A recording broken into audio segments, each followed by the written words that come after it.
todo el mundo en casa.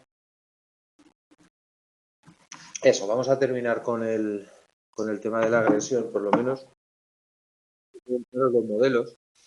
Ya empezamos el otro día con el de frustración-agresión, que es muy básico. Y bueno, los demás. Y después también tengo esperanza de poder abordar bueno, pues algunos condicionantes de la agresión, sobre todo los condicionantes internos, los determinantes o desencadenantes, que son bastante interesantes, además. Voy a compartir, que no me riñáis. Vamos a ver. Compartimos material. Hola, muy buenas. Bueno, pues volvemos a tener una buena entrada. Y falta alguien de los habituales, pero vamos, estamos gente que eso es fundamental. Si no, sí que es difícil. Una pincelada solo de repaso por reubicarnos. La hipótesis de frustración-agresión, inspirada en presupuestos freudianos y psicoanalíticos, viene a decir, además este matiz es importante y pienso que el otro día me lo salté, es una pulsión y no un instinto. ¿En qué sentido? ¿A qué se refiere el modelo? Una pulsión inducida. Bueno, pues un instinto, una pulsión sería, se activaría solo cuando el órgano, cuando se dé la circunstancia. Un instinto, digamos, que es permanente y constante, como puede ser el hambre o la sed o el miedo, respuestas instintivas. En este caso, la frustración sería un impulso que respondería solamente cuando el organismo se vea privado de aquello que siente como necesidad vital, porque no siempre es una necesidad real. Al final está encaminado a poner fin a un estado de privación, según este modelo. Necesito, quiero, me falta algo y la frustración desencadena la agresión. Acordaros, muy básico porque esto es muy goloso de preguntar. El modelo frustración-agresión es siempre la palabra clave. Al derecho y al revés. La frustración siempre genera agresión y la agresión siempre se origina en un sentimiento de frustración o en una situación de frustración. Matices, que ya pienso que lo aclaramos un poco el jueves pasado. Los primeros de la primera matización de Berkovits, que desencadena en el siguiente modelo que vamos a ver. Bueno, pues yo le pondría un no delante de siempre, como matización general. No siempre, la conducta agresiva no siempre está desencadenada por la frustración no siempre provoca o conduce a una respuesta agresiva, y además es que hay algunas otras fuentes, además de la frustración, que también provocan las inclinaciones agresivas. Yo creo que estas correcciones son las que a lo mejor desde el sentido común haríamos todas las personas que nos presentan este modelo por primera vez. Y dirías, hombre, sí, entiendo que es así, pero yo creo que no siempre. Y que hay otras cuestiones que a mí me incitan a agredir o a tener ganas de agredir. Vamos a ver el modelo neoasociacionista cognitivo, ponerle al lado Berkovits, porque no nos hagan trampa en las preguntas. Él plantea que es un resultado no tanto de la privación o de la frustración, sino del afecto negativo que esto nos provoca. Digamos que si no hay afecto negativo, pues el desencadenante no aparece. Está encaminado a reducir estimulaciones agradables, pero también a calmar ese afecto negativo y a infligir daño. Es decir, estaría más relacionado con la agresión hostil, este punto de partida, ¿no? Es decir, yo me siento mal por lo que sea y tengo ganas de desfogarme con ese comportamiento. Vamos a ver la secuencia que dibujan, que creo que es muy sencilla y además está muy bien esquematizada en las figuras. Fijaros, frustración que provoca o no un afecto negativo. Si no hay afecto negativo, ya se para aquí el videojuego, se para la pantalla y ya no seguimos. Ya no hay comportamiento agresivo, ¿no? Esto me puede llevar a unas inclinaciones agresivas y al final de todo decidiré de una forma o de otra si habrá agresión o no habrá agresión. Y podéis estar pensando, porque se llama modelo neoasociacionista cognitivo. Aquí algo interviene el pensamiento.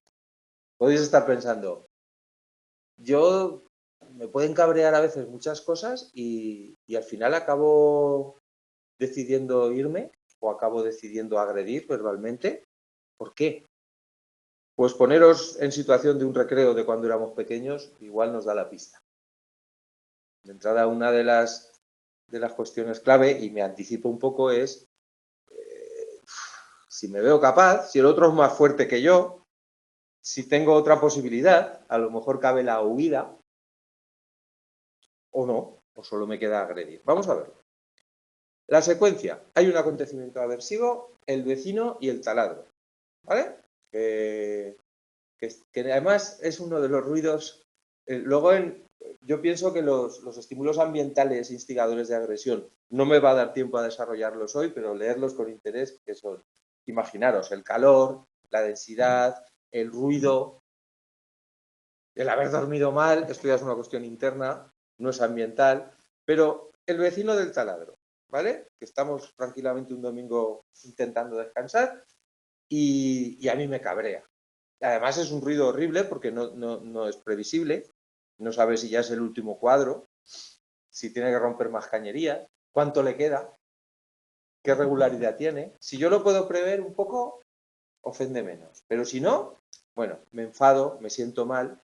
Y yo cuando me siento mal, lógicamente mi cerebro funciona, acordaros del modelo de red emocional que ya mencionamos en su momento y el modelo de redes, que una idea, la sensación de hambre me hacía que pensara inmediatamente en una manzana, pues la sensación de cabreo o la sensación de enfado a veces me trae pensamientos negativos, insultos, recuerdos de otras veces. Ahí hay una serie de activación de reacciones motoras, sentimientos, pensamientos, recuerdos, que me puede dar por dos cuestiones, básicamente. O voy al vecino o me voy a dar un paseo. Porque yo aquello no lo soporto. No soporto el ruido. Entonces, básicamente hay dos opciones, la huida o la lucha. De que estoy haciendo un poco una comedia, ¿no? Con el vecino. Pues imaginaros cualquier situación en la que se nos provoca un afecto negativo intenso, puede ser también de miedo, ¿eh? No tiene por qué ser de enfado. Y se me presenta la tesitura de, si puedo me escapo y si no, pues agredo. Eso es normalmente lo que solemos hacer. La huida o la lucha. Que gane uno, que gane otro, pues ¿de qué va a depender? Pues me diréis, del genio de cada uno, de la historia personal, de la forma de ser, de la situación. A lo mejor yo tengo muy buen genio, no suelo ponerme agresivo, pero aquel día pues me duele mucho la muela o he tenido una pelea. Vengo activado por otros motivos. ¿Vale? Entonces, estamos en el paso 2. Acontecimiento aversivo, asociación ya con pensamientos, sentimientos. Hay una evaluación automática, sin consciencia, en la que, bueno, pues se etiqueta esa emoción. Me estoy enfadando, me estoy asustando. Eso es importante, ¿eh? Porque cuando estudiéis la emoción, la emoción es una reacción física. No sé si motivación y emoción, esta es la asignatura, o es psicología de la motivación, ¿verdad? La que es anual. Son las dos, y es otra cuatrimestral la emoción, ¿verdad? Bueno, pues ya iremos profundizando en esto y también en historia. La emoción es una reacción física. Se dispara la adrenalina, sube la presión arterial, la sangre fluye a otra velocidad cuando hay, por ejemplo, un estímulo amenazante. Esto lo iremos estudiando, por ejemplo, con William James, cuando lleguemos, ¿no? Es decir, mi cuerpo reacciona y yo etiqueto esa reacción. A veces, la reacción física de miedo, por parámetros fisiológicos, se parece muchísimo a la reacción física de enfado. Y a veces están ahí las dos a la par. A veces no sé por dónde tirar. ¿Me explico? No sé exactamente si estoy muy asustado o muy enfadado. O inmediatamente después del susto es cuando yo digo, ahora me enfado. ¿Verdad? Que es fácil confundirlos.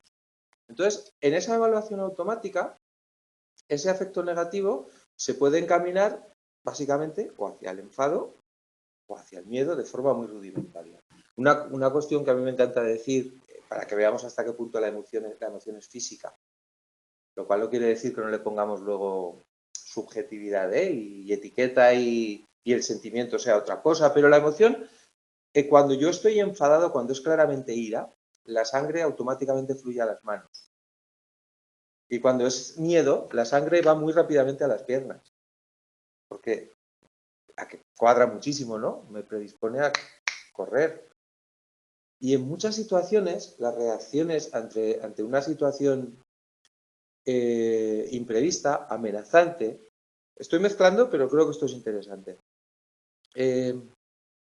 provoca el bloqueo, la paralización. Acordaros, yo cuando era pequeñito a veces trasteábamos con los bichos, con una cucaracha, les hacías rabiar. Decían, mira, se hace la muerta, se queda quieto el insecto. Una mariquita se bloquea. Pues igual que la cucaracha nos pasa a nosotros. Es decir, ante una situación amenazante, la reacción básica y primaria de los organismos vivos, desde la cucaracha al ser humano, es o escapo, y si no puedo, intento agredir, y si el otro es muy grandote, me paralizo. ¿Vale? Esto puede parecer una chorrada, pero es inexcusable mencionar cómo algunas veces algo que sabemos desde hace tantísimo tiempo de forma tan clara se puede obviar incluso en una sentencia judicial, porque la persona o la chica no se defendió de la agresión sexual, puede conllevar que es que no intentó escapar, usted se defendió, pues es que a veces ante el miedo hay paralización y eso no quiere decir que estemos de acuerdo en que nos agredan, ¿me explico?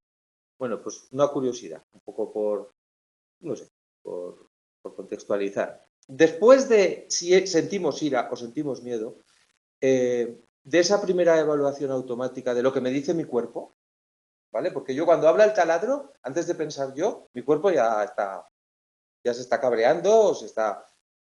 Proceso controlado, interpretación. ¿Qué hago yo con este hombre? Le pregunto, le toco al timbre, voy y le insulto, le pego. Aquí ya pausamos, controlamos, sopesamos, ¿vale? Y si estamos motivados y si tenemos ocasión, pues es posible que nos lleve a la conducta agresiva. Este sería un poco el dibujo rápido. Se va a parecer mucho al modelo general de la agresión, que a mí me parece, como el nombre indica, muy completo y muy interesante. Luego, que lo sepáis distinguir en el examen, esto es importante para este curso.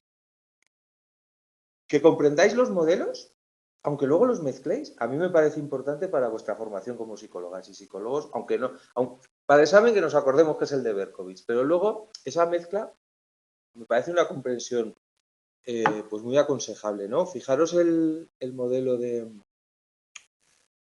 neoasociacionista cognitivo de Berkovits, aquí está, me parece muy gráfico, nunca mejor dicho, la figura.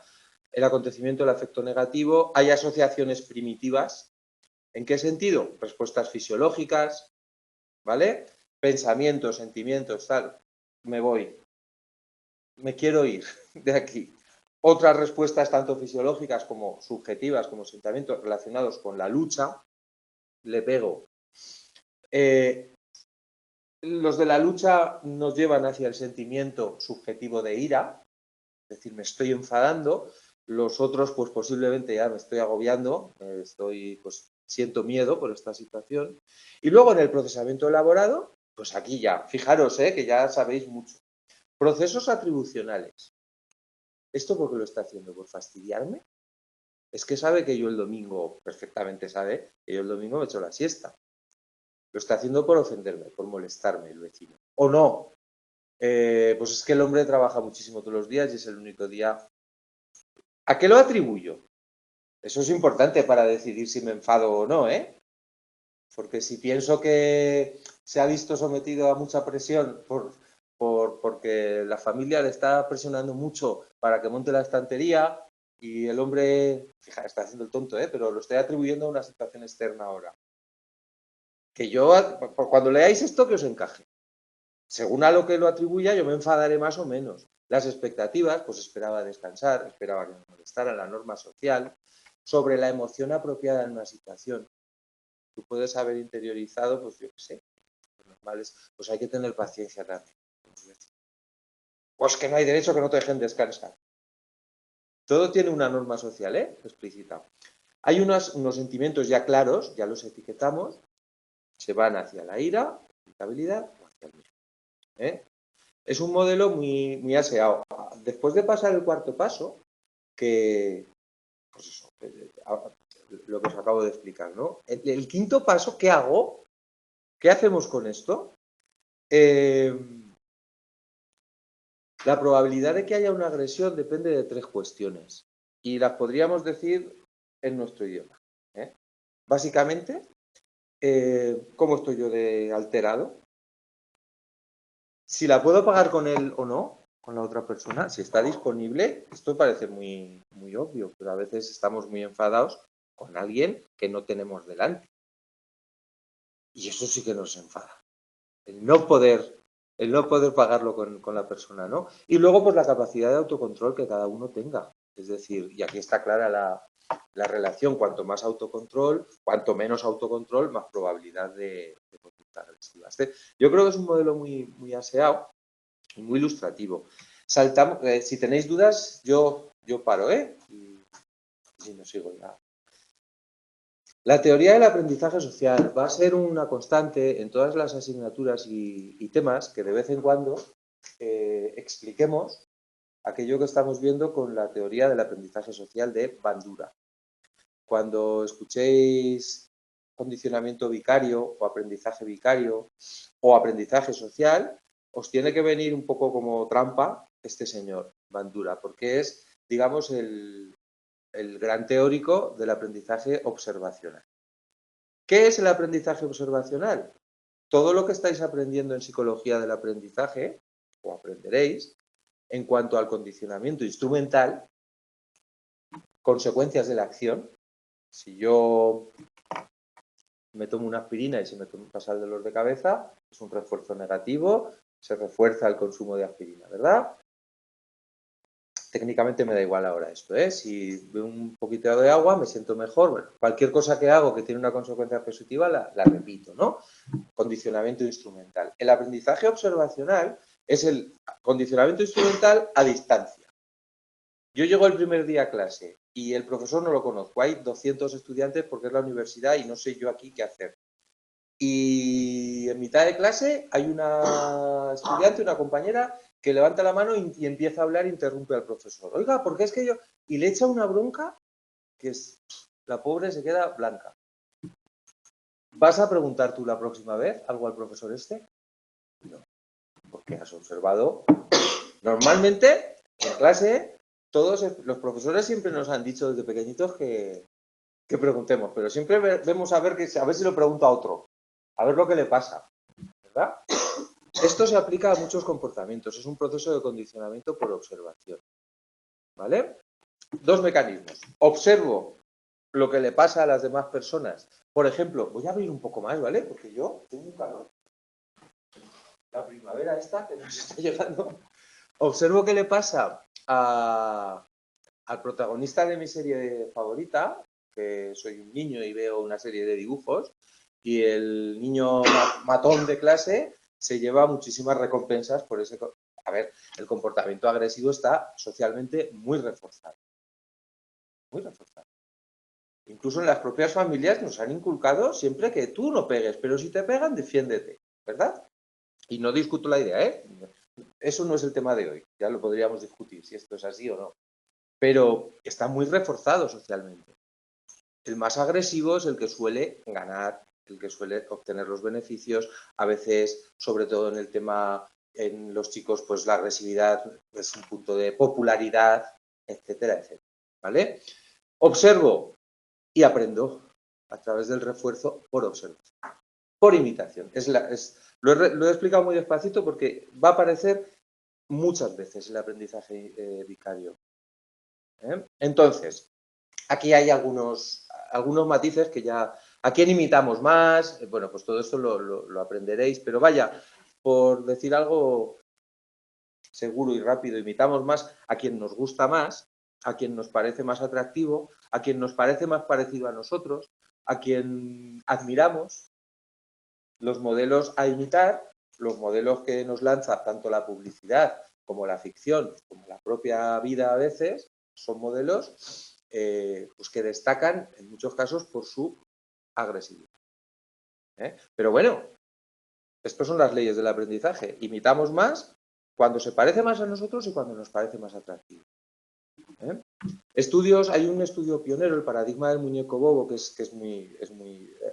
Las fotos que hemos visto hace un momentito obedecían a este experimento. Se les enseña unos modelos adultos que están comportándose agresivamente o no con un muñeco, un payaso de muñecos, que sí, muy grande, que se llama bobo. Y observan simplemente los niños y las niñas. Cuando después se les deja jugar, pues es que lo adivinaríais. Hay más comportamiento agresivo con el muñeco cuando se ha observado comportamientos agresivos. Incluso sin haber refuerzo. Y esto es importante, porque si los niños aprenden que el adulto se muestra agresivo y recibe una recompensa, todavía lo imitan con más fuerza, o por lo menos nos parece más lógico, ¿verdad? Pero es que solo con la mera observación de lo que están haciendo, la frecuencia de conductas agresivas después aumenta. Conclusión o moraleja, pues que cuando se observan más comportamientos agresivos, tenemos más tendencia a imitarlos, pero es que igual que otros comportamientos. Si observamos más violencia, es más posible que imitemos. ¿Nos rasgamos las vestiduras? ¿Prohibimos todo? ¿Prohibimos la ficción? No, pero esto es muy bueno saberlo. Esto es muy bueno saberlo, que lo dice la experimentación. ¿La probabilidad de que esto se repita en el futuro? Pues las personas no somos tontas tampoco, aunque observamos, pero no tendemos a imitar así porque sí. ¿De qué va a depender? Pues primero, las consecuencias que yo observe en el modelo. Porque si yo observo que el modelo se comporta de forma agresiva y le cae un guantazo más grande, o es muy sancionado, o lo detiene la policía, pues a lo mejor aprendo que no ese es el camino. Eso para empezar. Y luego, las conclusiones que yo saque sobre si yo soy capaz de mostrarme igual de agresivo. Porque a lo mejor me cohíbe, o a lo mejor me acompleja, o a lo mejor me comparo y yo digo, yo no soy tan fuerte como ese chico. Yo no podría hacerlo. O sea, aparte de observarlo, para que se repita después ese patrón, te tienes que sentir capaz de hacerlo, ¿me explico? Es todo muy básico y me da miedo que os aburráis, pero lo veis claro, ¿verdad? Entonces, si yo hago esas inferencias sobre la agresión que observa, es decir, salgo ganando o no, luego me siento que soy capaz, yo creo que también lo podría hacer, que también le podría pegar al muñeco, pues lógicamente los niños, eso sí que piensan que sí, ¿no? Aumenta la probabilidad de que haya conducta agresiva. En este caso, yo creo, por si os buscan la trampa, el aprendizaje observacional tiene que ver sobre todo con la agresión instrumental para conseguir algo. Bebo y me aclaro. Acordaros que el otro día os dije que esa distinción tan básica entre agresión hostil, para quedarme tranquilo, para sacar la ira, y agresión instrumental, se había quedado corta. Que luego hay muchos matices, pero sigue siendo muy eficaz, conceptualmente. Porque, fijaros, ahora mismo se recuerda que esto tiene más lógica, más relación con el aprendizaje, o sea, con la agresión instrumental. Y hace un ratito decíamos que era con la agresión hostil, ¿verdad? Bueno, pues por si nos cae. Tenerlo siempre muy en cuenta. Por supuesto, este modelo explica muy bien la influencia de la violencia mediática, lo que puede influir la ficción o los juegos o las novelas, ¿vale? Está clarísimo porque es por observación. Y ya me voy al modelo general de agresión, que como bien dice el nombre, integra de alguna manera todos los modelos anteriores. Es decir, intenta explicar o comprender qué mecanismos entran en juego a la hora de comprender y predecir un comportamiento agresivo.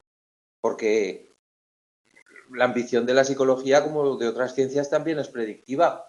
Yo quiero comprender la conducta humana para saber si voy a poder verla venir, ¿no? Entonces, en este caso, el modelo general de agresión es bastante completo. Integra todos los aspectos que hemos visto hasta ahora y sobre todo abarca tanto la conducta agresiva a corto plazo como mera reacción, como la conducta agresiva a largo plazo. Aquí lo ponemos todo a cocer y me pongo a pensar y me pongo a meditar. ¿Qué me está influyendo? Pues a lo mejor mi forma de ser. Llevo 1 hora rosigando. Llevo 3 noches sin dormir, dándole vueltas a lo que me dijiste. Llevo 6 años dándole vueltas a lo que me dijiste. Es decir, todo esto entra dentro a veces de algunas conductas agresivas que nos sobrecogen. Vamos a ponernos en una situación más trágica, como cuando un antiguo alumno de un instituto en Oklahoma entra y con un rifle y dispara a los niños que están ahora en el colegio. ¿Qué ha pasado aquí? Pues han pasado muchas cosas. Ahí normalmente hay una historia personal de dolor, de aislamiento, de frustración. Desde luego eso se está madurando mucho tiempo. Y cuando una persona se venga, entre comillas, de otra generación, porque al final suele pasar, ¿verdad? Es un alumno que estuvo aquí hace 20 años. Pues posiblemente algo se haya cocido ahí. Me he puesto lo más trágico, ¿eh? Pero vamos un poquito al principio otra vez. Hay 3 mecanismos principales que explican el comportamiento agresivo.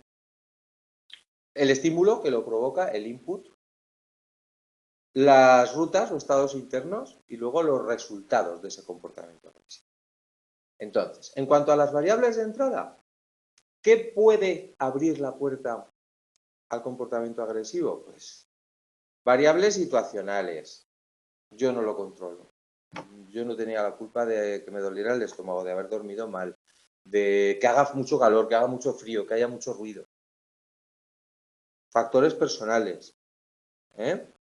En cuanto a los factores situacionales, a veces la mera exposición a cualquier acto agresivo hace un efecto de priming. Digamos que como que nos acaloramos. Yo me acuerdo cuando era pequeño y salía al cine, cuando veías una película de aventuras, salías ahí, eras un espadachín, o salías, bueno, no digo que esto fuera malo, simplemente te activabas, habías estado expuesto a las películas violentas, son muy emocionantes y eso activa el organismo. Pues eso es una mera exposición, ¿no? Cualquier cosa que nos dé mal rollo, que nos ponga un poquito de mal humor, puede ser un factor situacional. Cualquier cosa que nos incomode. Un factor personal, pues los de vuestra propia persona, vuestra forma de ser. Yo soy alguien muy tranquilo, yo soy muy pacífico, yo soy muy irascible, me irrito muy fácilmente o no. Os podéis dar cuenta que para predecir la conducta agresiva no nos podemos quedar solo. Acordaros del primer modelo. Frustración, agresión. Frustración, forma de ser, cómo interpreto yo eso, quién soy, cómo me encuentro. ¿Voy a poder? ¿Seré más fuerte yo? Agresión o no agresión. ¿Vale? Entonces, bueno, vamos a recorrer un poco todos estos factores, tanto internos como externos. Lo que son los inputs, creo que son muy sencillicos. Eso, factores de la situación o de la propia persona. Y además que se influyen, porque se activan. Cuando yo soy una persona muy irritable y se activa esa irritabilidad por el ruido, me alimento, empiezo a pensar cosas, es decir, esto se retroalimenta, digamos que me vengo arriba, ¿no? Con esto. ¿Qué pasa dentro de nosotros? ¿Qué es lo que no se puede observar? Porque el ruido sí que lo puedo observar y lo puedo incluso manejar. Pero mi afecto, mis pensamientos, mi estado de ánimo, vamos a verlo. Y luego os aconsejo que los paremos un poquito en el gráfico. 3 procesos básicos. Mi afecto, cómo me encuentro. Si encima de que soy irritable, de que me enfado con facilidad, hace un calor este verano que me muero, que no he podido dormir en 3 noches, que tengo hambre, El hambre no es ninguna tontería, ¿eh? Todo eso influye en el estado de ánimo. Puedo tener una personalidad muy pacífica, pero en mi estado de ánimo puede estar influido por todo esto. Y si soy irritable, todavía peor, ¿no? Pasamos al segundo escalón, que normalmente es a la vez, ¿eh? Porque esto es, los psicólogos hablamos distinguimos afecto de cognición por entendernos, porque son dos procesos distintos, pero pasan a la vez. Tú te estás agobiando y estás teniendo pensamientos a la vez. Y a veces el pensamiento me agobia. Pero lógicamente no es lo mismo sentir que pensar. ¿Vale? Yo me siento ya de una manera y me puedo venir arriba. O puedo utilizar los pensamientos para tranquilizarme. Vamos a verlo. Normalmente, esas variables de entrada, me cago en 10. Lo está haciendo para fastidiarme, si es que es un no sé qué, si es que un día le voy a decir y el día que me lo encuentre, vamos a ir a rosigar. Si además hemos estado expuestos a actos violentos, a discusiones recientes, hemos tenido pensamientos violentos recientes, nos van a venir con más facilidad. Estamos ahí como afilados, ¿no? O sintonizados para que me vengan más rápido esos pensamientos. Mi nivel de activación. Hay momentos del día en que yo estoy tan activado que puedo saltar. Ay, disculpadme, que tengo un instigador ambiental que me está molestando por quitarle el volumen. A ver.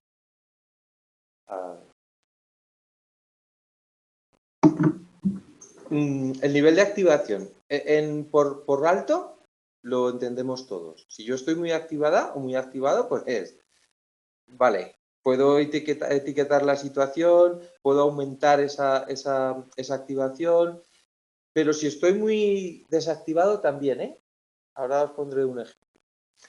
Esas variables de entrada me pueden activar, me pueden desactivar, ¿vale? Las que hemos visto. Si yo estoy activado, estoy excitado físicamente, influye al menos de 3 maneras.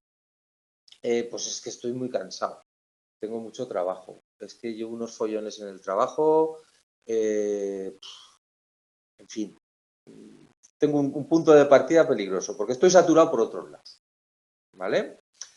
Además, con los amigos, pues también he tenido discusiones, bueno. En segundo lugar, si esa excitación viene de una fuente irrelevante, se puede etiquetar por error como ira. Fija, aquí me voy a detener. Luego hay un estudio de la transferencia de excitación que lo explica muy bien. Cuando estamos viendo un acontecimiento deportivo, es muy frecuente que al final de la competición, del partido, haya más peleas. Cuando hay una saturación, cuando hay una sobreactivación física, esa activación, a veces, cognitivamente, la podemos llegar a confundir. O sea, yo puedo etiquetar mi activación como, pues mira, que estoy irritado o estoy asustado, pero a veces una activación física, después de hacer deporte, si os gusta correr o os gusta hacer deporte, a veces después de hacer un ejercicio intenso es mejor estar solo un ratito, ¿eh? Porque estamos más sensibles a saltar. Y porque es más fácil que confundamos esa activación física con la ira, porque se parece mucho. Porque la tasa cardíaca, la presión arterial, en fin, una serie de neurotransmisores que tiene nuestro organismo, digamos, en marcha, son los mismos que cuando estoy muy enfadado. ¿Me explico? Es que esto es bastante interesante. Si la excitación que viene de una fuente irrelevante se refiere a esto, está ocurriendo. O me he tomado 3 cafés, me he despistado. Me han invitado a un café, luego me he liado, me he tomado otro café. Y luego caigo en la cuenta y ¿por qué me he puesto así? Con este pobre, si también no me ha dicho nada. ¿Verdad? Esa activación, que de entrada es de una fuente irrelevante, los cafés, se puede etiquetar erróneamente como ira. Esto me parecía importante aclararlo, porque se ha quedado la frase ahí un poco, ¿verdad? ¿Qué es eso de una fuente irrelevante? Pues porque no eres tú, es mi café. No es la persona. Es que llevo corriendo, hoy he hecho 10 kilómetros, me he pasado y he corrido a unas horas que no me sienta bien o acabo de correr y, y estoy muy activado. Y luego, el nivel, y esto es lo interesante que os decía antes, inusualmente abajo. El inusualmente alto ya lo entendemos, ¿no? Estoy tan activado que es fácil que te pegue, ¿vale? Pero el nivel es inusualmente bajo también es desagradable. Este es el que tiene mal despertar. Esta persona que conocemos aquí se dice mucho, es que tienes muy mal despertar. Te levantas por la mañana y no se te puede decir nada. Todos conocemos a una persona, o dos, incluso a nosotros mismos a veces, que no se nos puede decir nada cuando nos levantamos. Que hasta que no pasa media hora, déjame en paz. Que no me hable nadie. Pensad, vuestros familiares, vuestros conocidos. Yo tengo 2 hijos y el uno se levanta más o menos en un estado de ánimo normal y el otro no le puedo decir nada hasta después de comer. Normalmente. Ese estado de activación muy bajo también puede ser molesto para algunas personas. Entonces es más fácil que tengamos una predisposición a agredir. ¿Más o menos claro? Y luego ya los resultados. Es decir, ¿pegamos o no pegamos? ¿Hay agresión o no hay agresión? Si la persona va a responder con agresión o no. Bueno, pues tenemos dos caminos para decidir. La valoración inmediata, el impulso ya, respondo ya, y la valoración más tranquila, más pausada. La valoración inmediata muchas veces se da inconscientemente, ni siquiera nos paramos a pensar y depende mucho de la forma de ser, de la personalidad, de lo accesible que sea. Si estoy en un contexto donde lo políticamente correcto o socialmente correcto, mejor dicho, es contestar agresivamente o callarme o tener paciencia. Estoy en una reunión.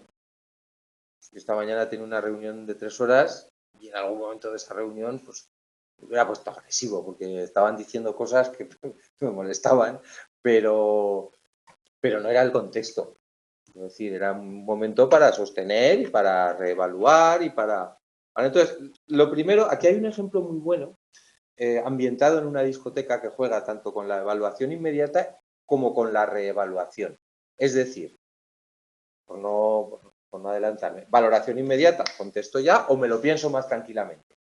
Reevaluación. Estoy en una discoteca y alguien me tira el vaso encima, me moja, me pone perdido. ¿Qué va a influir antes de que lo mencionemos? Porque lo vamos a mencionar en una discoteca también. Que yo me ponga farruco, me ponga ahí feo o no. En una discoteca a veces estamos un poquito borrachos o hemos consumido alcohol, otras sustancias o no sé, por lo que dicen, quiero decir. ¿Y eso pensáis que ayuda? ¿Eso desinhibe? ¿Influye? Bueno, es que tiene muy malos tragos esta persona. Luego vamos a ver hasta qué punto, el alcohol es una de las drogas, posiblemente la más, porque además es una droga muy aceptada socialmente y muy admitida, pero que influye muchísimo en la inhibición, no en la mayor probabilidad de agredir, sino en la mayor dificultad para inhibir la agresión. Que al final es lo mismo, el guantazo cae igual. Pero veis la diferencia, ¿verdad? El alcohol no es que me provoque, porque el alcohol al final te debilita. El alcohol lo que hace es desinhibir tanto la vergüenza como la capacidad que tenemos de pensar y decir, tío, tranquilo. Las personas que se dice que tienen malos tragos, todos lo hemos visto, es una situación muy desagradable. Es una expresión buena, Lo de malos tragos. Es muy buena persona, pero como beba, digo, bueno, no será yo eso de que es muy buena persona, pero si bebe, pega, digo, habría que mirárselo, pero bueno, eso serían otras asignaturas. ¿Me puedo liar a empujones con el que me ha tirado el vaso, por resumir, o puedo calmarme? Es posible, sobre todo si mi capacidad reflexiva está intacta, pues diga, joder, si es que pues es normal, estamos aquí tanta gente, pues es que es muy fácil. A mí me ha ofendido, me ha manchado, pero me contengo en una reevaluación, ¿vale? Pero claro, esto es un bucle, me explico. Si tú has aprendido, te has criado en un barrio donde a la primera ofensa se soltaba la mano, has visto que está muy reforzado la conducta agresiva, siempre que vas a ese sitio te acabas pegando. Si lo tenemos reciente, es mucho más probable que la reevaluación sea más difícil. ¿Me explico? Y es que podéis pensar en la vida real y creo que se os ocurrirá algún ejemplo. Anderson y Bushman también dicen que todos los episodios violentos se vinculan entre ellos, que no son independientes. Vamos a ver. Si yo un día me puse chulo, me quise pegar y me cayó unos guantazos, que me fui a mi casa hecho polvo y no saqué ningún beneficio y encima me denunciaron y tuve una denuncia y tuve un montón de malas consecuencias, a lo mejor no me ha vuelto a pasar. O a lo mejor sí, ¿eh? Porque a lo mejor ese dolor lo he macerado, ¿eh? El caso es que la siguiente vez que vaya yo a ese sitio, mi conducta va a estar muy influida por lo que pasó la última vez, en un sentido o en otro, ¿eh? Porque estaréis pensando, mucha gente no aprende. Le ha caído más de una paliza por ponerse muy agresivo y sigue siendo agresivo, ¿vale? Entonces, están relacionados. Se suele repetir el mismo patrón que yo mostré en la última ocasión. Yo acabo automatizando que este es el sitio donde al final hay que bailar o hay que pegarse o hay que hacer chistes. Es un patrón de conducta que se tiende a repetir. Además, se retroalimenta, ¿eh? Si yo al que me ha tirado el vaso estoy diciendo, está hecho apostar, porque es que además ese pavo ya estuve con él la semana pasada y ya me empujó y ya se metió con mis amigos. Y cuanto más lo pienso, esa reevaluación no siempre es buena, ¿eh? No siempre te lleva, chico, calma, chato, tranquilo, que no pasa nada, ¿no? A veces las reevaluaciones, cuanto más lo pienso, más me enfado. Y a veces, después de estar pensando un rato, yo he visto escenas en la vida, por ahí de la noche a veces, he visto a uno que se ha salido de un bar y al cuarto de hora ha entrado, algo ha pensado y ha entrado a pegarle al que le había ofendido. O sea que la reevaluación no siempre tiene buen resultado. Además, cada vez que hay una interacción agresiva es un ensayo de aprendizaje. ¿Eso qué quiere decir? Que nuestra conducta está o reforzada, o sancionada, o extinguida. Hay un cambio, hay una modificación de conducta, ¿no? Y luego hay una serie de modificadores biológicos y ambientales que están empujándonos hacia la violencia. La personalidad de cada uno, vuelvo a insistir. Cuando os he dicho antes que este modelo lo mezclaba todo, estaba en lo cierto, ¿verdad? Desarrollar esa creencia agresiva influye en que tengamos una validación. Joder, pues esto es que hay que defenderse, es que en la vida si no pisas te pisotean. Es que esta serie de cosas que a veces escuchan, ¿no? Que justifican la agresión. En esta vida hay que ser incluso grandes personajes. El ejecutivo de película es el ejecutivo que no le tiembla el pulso despidiendo, ni humillando. Y yo no pienso que el buen ejecutivo tenga que ser así, ni siquiera lo sé. Pero muchas veces el patrón que se nos presenta es ese. O un alto directivo. Bueno, ya las diferencias de género no me meto. Eso lo hemos interiorizado. Hay guiones de comportamiento agresivo. Si te pegan, pega. Si te pisan, pisa tú más. Esquemas perceptivos agresivos. Es decir, que aprendes a identificar cuándo se va a liar, cuándo hay una provocación. Incluso se puede llegar a aprender, pues para sobrevivir, a ser insensible a la agresión. Pues porque vives en un entorno social, pues hay niños que por desgracia, en algunas sociedades actuales y en la misma nuestra, pues en otra época y en algunos sitios, hay niños que crecen en un entorno de violencia terrible, dentro de la casa. La violencia doméstica, la violencia que se da dentro de la casa, la violencia que se da dentro de las familias, la violencia que se ejerce específicamente sobre la mujer, cualquier violencia que el niño o la niña es testigo desde que nacen, le ayuda a normalizar una serie de comportamientos que a veces, para sobrevivir, tengo que ser insensible. Porque si no, no puedo dormir ningún día, si todos los días hay una situación de violencia en mi barrio, en mi sociedad. Bueno, pues no me voy a poner a hablar de las guerras que hay en el mundo todavía, ¿no? Pero está claro que esto bueno no es para la salud, no solo urgente y física de las personas, sino la salud emocional futura. Me parece que hace falta aclarar poco, ¿no? Y ya, nada, sí que os aconsejo, porque está súper bien la figura del modelo, que a la hora de repasarlo para el examen, porque el modelo, has visto que tiene mucho texto, lo repetimos todo mucho, pero aquí está muy bien esquematizado. Lo tengáis presente. Aquí, por ejemplo, me gusta mucho cómo ejemplifica cómo esto es un bucle. El proceso interno, el afecto a veces me lleva a pensar unas cosas a veces me lleva a sentirme de una manera, me siento así, me activo, pero a veces es que parte de la activación. Me he tomado 3 cafés y mi cerebro, cuando estoy así de activado, piensa cosas. Pensad en vuestro día a día. Pensad por qué alguna vez lleváis mal día. No se os va a pasar, ¿eh? El mal día se lleva y ya está, pero a veces es muy bueno, a mí por lo menos me funciona comprenderlo. Porque es que si no lo acabas pagando siempre con el que tienes al lado. Y a veces es muy bueno verbalizar, simplemente, llevo un día que todo me parece mal. Cualquier cosa que me digas me va a parecer mal. Porque es que es así. Uno no tiene, las personas no tenemos facilidad o no estamos acostumbrados a aceptar la responsabilidad, no la responsabilidad, sino la causa de lo que nos pasa en nosotros mismos. Acordaros de las atribuciones, casi siempre es culpa tuya. Pero lo que me pasa a mí es culpa de mi situación.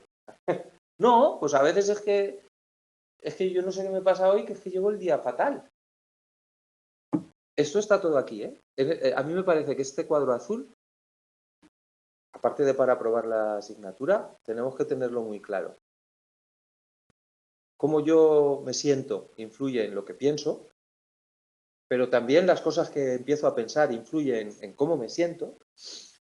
Y a veces la mera activación, porque me he dado un paseo demasiado deprisa, a última hora de la noche, hace que no me pueda dormir bien y me dé por pensar en la cama.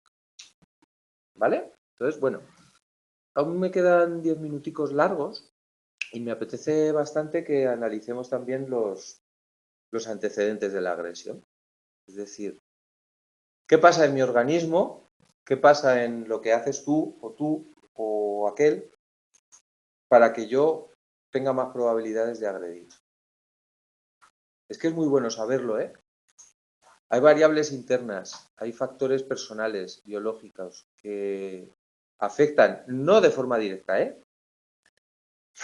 Es el tópico de la testosterona es muy socorrido, tiene gran parte de verdad, ¿eh? La testosterona influye poderosamente en la posibilidad de agredir, pero no solo la testosterona, sino ahora veremos también más bien el equilibrio entre testosterona y cortisol, que son 2 sustancias que una tiende a agredir, por decirlo muy simplista, y otra sujeta. Entonces, niveles altos de testosterona con niveles bajos de cortisol es el cuadro biológico que predice a veces la conducta agresiva, no la testosterona en sí. Las mujeres tenéis 10 veces menos testosterona que los hombres, también hay comportamiento agresivo. Entonces, bueno, vamos a sacarle punta.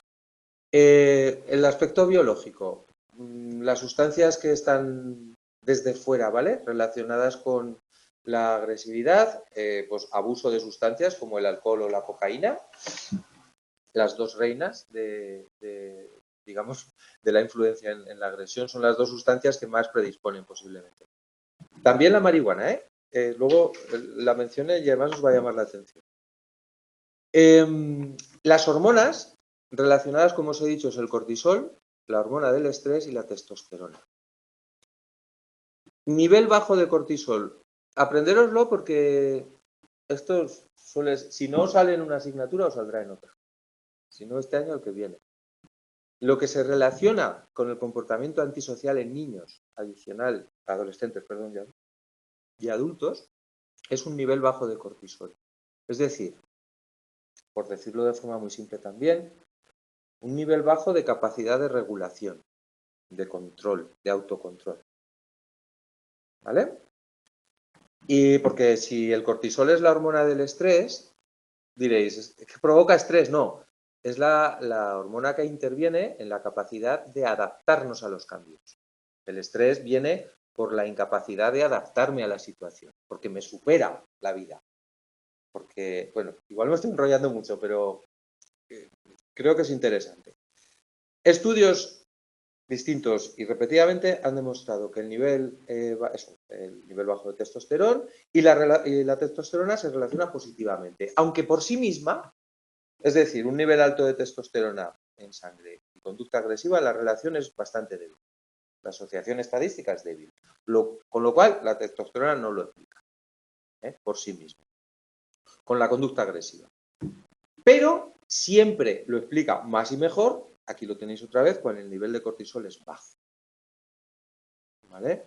Entonces, vamos a ver, parece también bastante claro que un nivel crónico alto de testosterona, las personas con más segregación de testosterona, tienen más posibilidades de agredir, de ir a la cárcel por delitos violentos y especialmente en el caso de los hombres que tenemos 10 veces más testosterona que las mujeres. Bueno.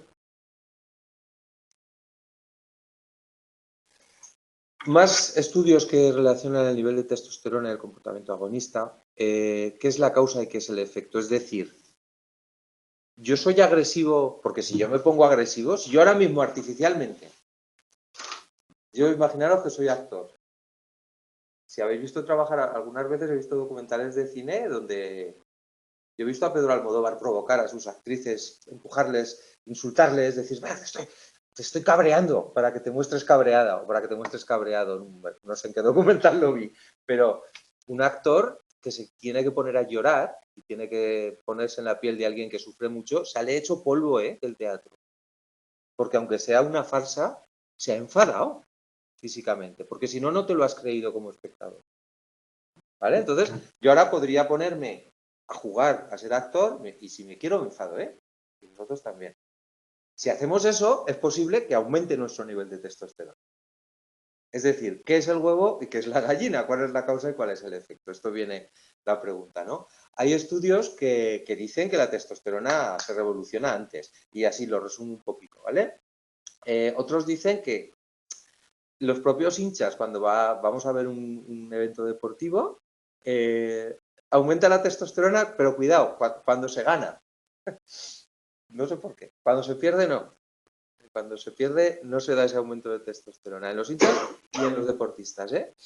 En un estudio sobre equipos de fútbol se encontró que el nivel de testosterona aumentaba después de una victoria, pero contra desconocidos. No después de una derrota y no cuando jugaban contra amigos. Un partido así de una pachanga entre amigos, ¿no?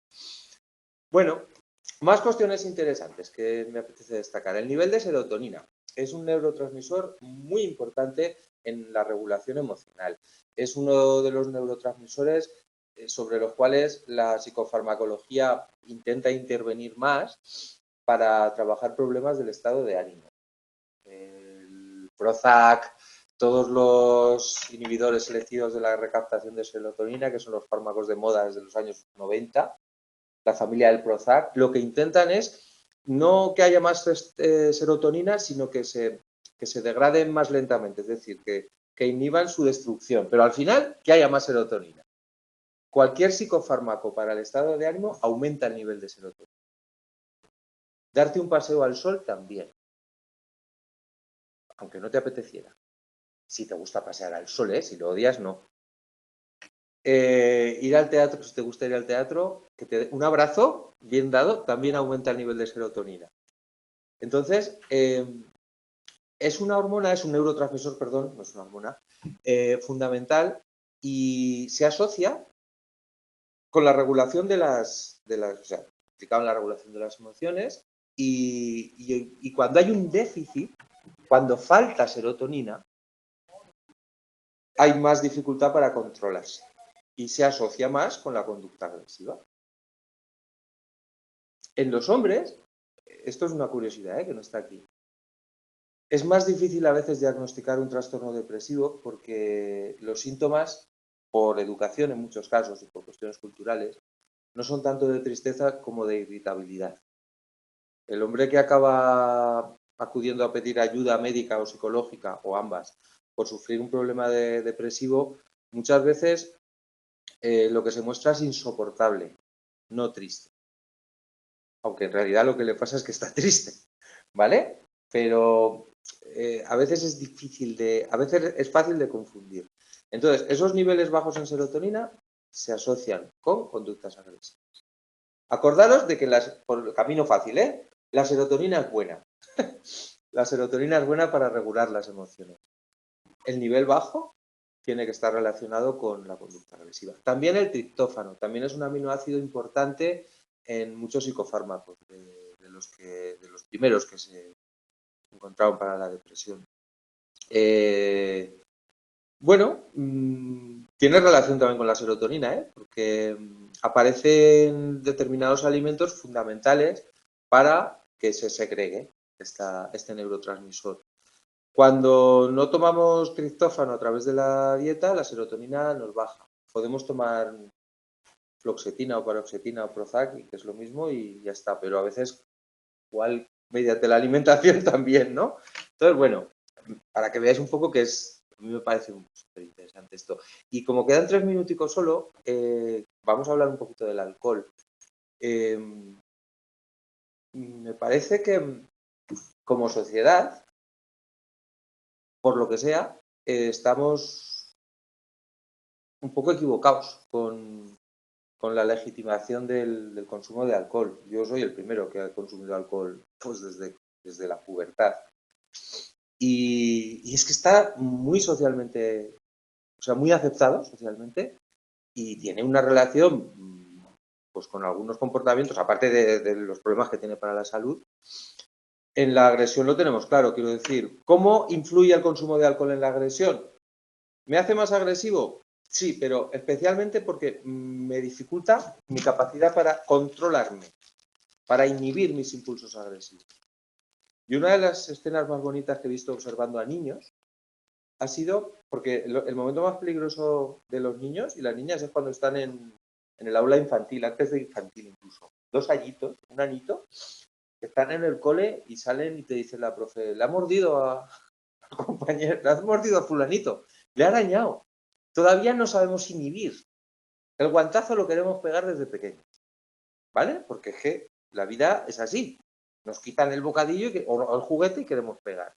Yo he visto, se me quedó grabado, entre mis sobrinos y mis hijos, cuando te juntabas, pues el sobrino mayor que en aquel entonces tenía 3, 4 añitos, con mi hijo pequeño que era un pesado, o el mayor, en este caso, que estaba, pues un crío de 1 año, que le quitó el juguete, y el gesto de hacer así y bajar el brazo y pararlo, aparece a determinada edad.